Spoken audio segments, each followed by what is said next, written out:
In football, we often assume that greatness follows a straight line. A great player becomes a great leader, and a great leader becomes a great manager. But history tells a very different story. Some of the most influential coaches the game has ever seen never left a mark as players, some barely played at all. So how does someone who failed inside the pitch become a genius outside of it? To understand this strange paradox, we follow the journeys of Arrigo, Sacchi, and José Mourinho, to men who shaped modern football not through their feet, but through their minds. Part 1. Arrigo Sacchi, the outsider who rebuilt the game before he stood on the touchline of AC Milan. Before he created one of the most dominant teams in history, Arrigo Sacchi worked in a small shoe shop. He wasn't a former star, he wasn't even a professional footballer. He was simply a man who loved the game from a distance. But that distance gave him something rare: clarity. While players experience football through emotion, through instinct, quick decisions, and physical sensation, Sacchi experienced it analytically. He didn't see 11 players, he saw a system, shifting and rotating like a machine. He questioned everything. Why do defenders drop instead of pressing? Why do midfielders move freely instead of moving collectively? How can a team defend as one organism instead of 11 individuals?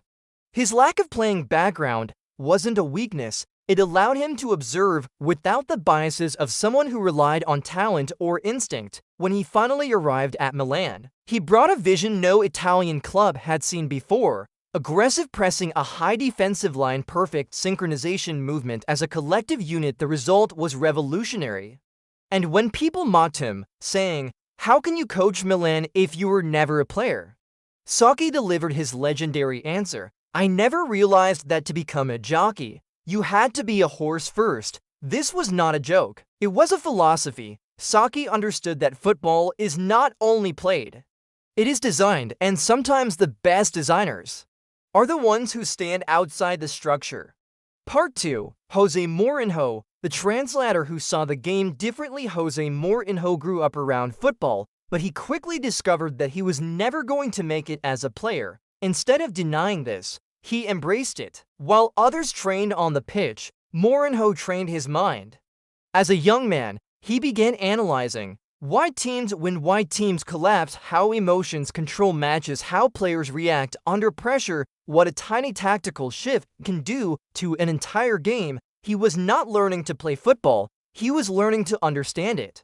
When he became a translator for Sir Bobby Robson, he used every moment to absorb knowledge. He watched training sessions not as a participant, but as a researcher. Every conversation, every tactic board, every halftime discussion became material for his future. Mourinho was not building a playing career, he was building a database. When he finally stepped into management, he used that database with surgical precision. He read opponents like a psychological profile. He adapted game plans with mathematical detail. He understood players better than they understood themselves. He controlled pressure instead of being controlled by it. His failure as a player did not hold him back.